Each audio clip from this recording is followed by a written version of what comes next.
এমন তো পীর হয় যে জেলখানাকে করে বয়।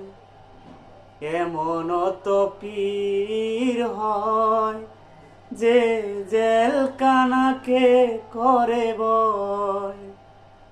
যুগে যুগে ওকের পিঠে চুরি মারা যার পরিচয়।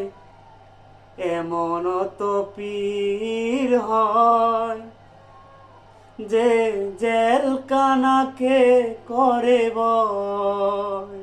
ও আলেমেরা যখন ছিল জেলখানাতে, ও পীর সাহেব চলে ছিল তেলটা মেরে। শত শত হুমকি মেরে ও রাজপথে করে অভিনয়। এমন তো পীর হয় যে জেলখানাকে করে বয়।